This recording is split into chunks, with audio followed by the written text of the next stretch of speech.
नमस्कार दोस्तों, स्वागत है आपका अपने प्रवाह लर्निंग विद स्टडी प्लेटफॉर्म पर।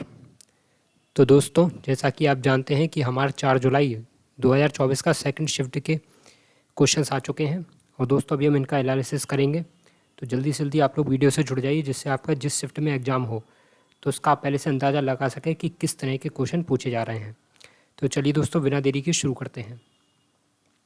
तो दोस्तों, सेकंड शिफ्ट में एक क्वेश्चन पूछा गया था, हॉकी विश्व कप 2023 किस शहर में आयोजित हुआ है। तो मेरे भाई याद रखना कि हॉकी विश्व कप जो 2023 है वो भुवनेश्वर में आयोजित हुआ है। ठीक है, अगर आपसे पूछा है कि किस राज्य में आयोजित हुआ है तो आपको याद रखना है दोस्तों, ये उड़ीसा राज्य में आयोजित हुआ है। चलिए दोस्तों, इसका अगला क्वेश्चन पूछा गया था कि ICC T20 पुरुष विश्व कप 2024 का आयोजन किसने किया था। दोस्तों वह बहुत ही इंपॉर्टेंट क्वेश्चन और बिल्कुल करंट का क्वेश्चन है। तो आपको याद रखना है कि अभी हाल ही में जो ICC T20 पुरुष विश्व कप हुआ था, इसका आयोजन अमेरिका और वेस्ट इंडीज़ ने किया था। किसने दोस्तों किया था? तो इसका आयोजन अमेरिका और वेस्ट इंडीज़ ने किया था। चलिए दोस्तों, इससे संबंधित कुछ इंपॉर्टेंट पॉइंट देख लेते हैं। तो देखिए, इसका भी हाल ही में 9वां संस्करण आयोजित हुआ था, जिसका आयोजन 1 जून से लेकर 29 जून तक चला था। इसका दोस्तों जो विजेता है वो तो भारत है, ये आपको मालूम ही होगा। और दोस्तों उपविजेता इसका दक्षिण अफ्रीका रहा था। साथ ही दोस्तों इसमें जो मैन ऑफ द सीरीज का खिताब है ये जसप्रीत बुमराह को मिला है। तो ये भी आपको याद रखना है कि इसमें मैन ऑफ द सीरीज का खिताब किसको मिला है। तो आपका आंसर होगा जसप्रीत बुमराह। इसके साथ ही दोस्तों इसमें जो सर्वाधिक रन बनाए थे वो रहमानुल्लाह गुरबाज ने बनाए थे, जिनके 281 रन बने थे और ये अफगानिस्तान की टीम से थे। इसके साथ ही अगर पूछ रहे हैं कि सर्वाधिक विकेट किसने लिए थे, तो ये लिए थे फजल हक फारूकी ने। ठीक है, कुल 17 विकेट लिए हैं और ये भी अफगानिस्तान की टीम से हैं। तो ये सारे दोस्तों इंपॉर्टेंट फैक्ट हैं जहाँ से क्वेश्चन पूछे जा सकते हैं। चलिए अगला क्वेश्चन है, बृहदेश्वर मंदिर किसने बनवाया था। तो दोस्तों आपको याद रखना है कि ये चोल राजा राजराज प्रथम ने बनाया था। ठीक है, और ये दोस्तों तमिलनाडु के तंजौर में स्थित है। ठीक है, तमिलनाडु के कहाँ पर स्थित है? तो तमिलनाडु के तंजौर में स्थित है। देखिए कितने इंपॉर्टेंट क्वेश्चन पूछे जा रहे हैं और ज़्यादातर इसमें प्रीवियस ईयर के ही हैं। तो देखिए जो तंजौर मंदिर है ये भगवान शिव को समर्पित है और इस दोस्तों इसके जो दक्षिणी भाग है ये इसका सबसे बड़ा मंदिर है। ठीक है, यानी कि जो हमारा जो दक्षिण भारत का सबसे बड़ा अगर मंदिर पूछा जाए तो कौन सा, तो ये है तमिलनाडु का तंजौर मंदिर। इसे दोस्तों दक्षिणा मेरू भी कहा जाता है। ठीक है, जो तंजौर मंदिर है इसे क्या कहा जाता है, तो इसे दक्षिणा मेरू मंदिर भी कहा जाता है। चलिए अगला क्वेश्चन दोस्तों पूछा गया है कि बताइए सार्क का पूर्ण रूप क्या है। तो बहुत ही सरल सा क्वेश्चन है, इसका आंसर होगा south Asian association for regional corporation. ठीक है दोस्तों, क्या नाम है इसका पूरा, तो है south Asian association for regional corporation. अगर आपसे पूछ रहा है कि हिंदी में इसका पूरा नाम क्या होगा, तो हिंदी में होगा इसका दक्षिण एशियाई क्षेत्रीय सहयोग संगठन। इसकी दोस्तों स्थापना 8 दिसंबर 1985 में और ढाका में हुई थी। ठीक है, तो ये भी याद रखना है कि इसकी जो स्थापना है वो 8 दिसंबर 1985 को ढाका में हुई थी। साथ ही इसका दोस्तों जो मुख्यालय है वो नेपाल की राजधानी काठमांडू में स्थित है। और अगर आपसे पूछ रहा है कि बताइए इसमें वर्तमान में कितने सदस्य हैं, तो इसमें दोस्तों कुल 8 सदस्य हैं। ठीक है, इसमें हमारा भारत है, भूटान है, इसके साथ ही दोस्तों बांग्लादेश है, पाकिस्तान है, अफगानिस्तान है, नेपाल है और श्रीलंका तथा मालदीव है। तो ये सारे दोस्तों याद रखना।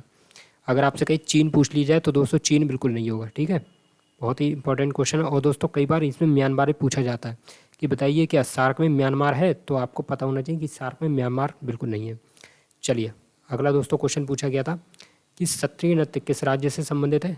तो आपको याद रखना भाई कि जो सत्रीय नृत्य है ये असम राज्य से संबंधित है। ठीक है भैया, सत्रीय नृत्य किस राज्य से संबंधित है, तो असम राज्य से संबंधित है।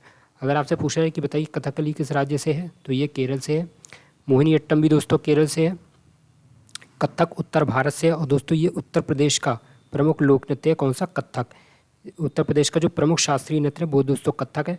और दोस्तों तमिलनाडु का शास्त्रीय नृत्य भरतनाट्यम है। तो ये भी दोस्तों पता होना चाहिए।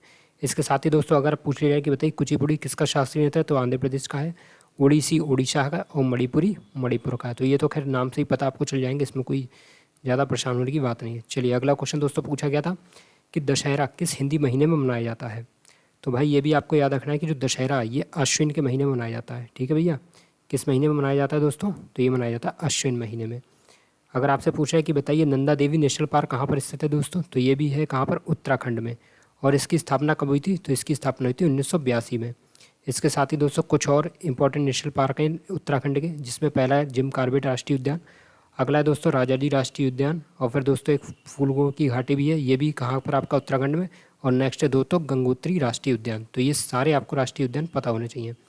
चलिए भैया आगे देख लेते हैं और कौन कौन से पूछे गए हैं। तो एक क्वेश्चन दोस्तों ये वाला पूछा गया, बहुत ही इंपॉर्टेंट क्वेश्चन है। परख में आर का क्या मतलब है दोस्तों? ये एक अभियान अभी सरकार के द्वारा चलाया जा रहा है। तो परख में दोस्तों आर का क्या मतलब होता है? तो इसका मतलब होता है रिव्यू। साथ ही दोस्तों इसकी फुल फॉर्म आपको याद रख लेनी है। तो इसकी दोस्तों फुल फॉर्म होती है performance assessment review and analysis of knowledge for historic development. एक बार फिर से दोस्तों पढ़ लो, performance assessment review and analysis of knowledge for historic holistic development. तो दोस्तों वेरी वेरी इंपॉर्टेंट है, इसको याद रखना बहुत ही ज़रूरी है। चलिए दोस्तों, एक अगला क्वेश्चन पूछा गया था कि कर्नाटक संगीत में टेम्पो का क्या अर्थ होता है? तो दोस्तों जो टेम्पो होती है ये लय को कहा जाता है। तो ये भी याद रखना है कि जो टेम्पो है वो लय को कहा जाता है। और नेक्स्ट क्वेश्चन है दोस्तों, क्षेत्रीय ग्रामीण बैंक का उद्देश्य क्या था?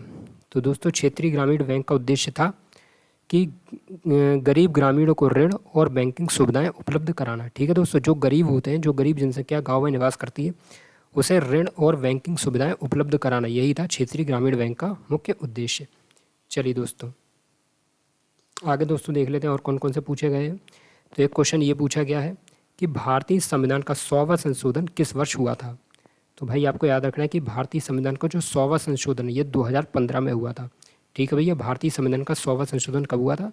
तो ये हुआ था 2015 में। और अगला दोस्तों क्वेश्चन है, किसने लगातार 5 बार राज्य के मुख्यमंत्री का पद संभाला है? तो दोस्तों ये हैं ज्योति बासु। ठीक है, जो ज्योति बासु पश्चिम बंगाल के एक ऐसे मुख्यमंत्री रहे हैं जिन्होंने लगातार 5 बार वहाँ का मुख्यमंत्री पद संभाला था।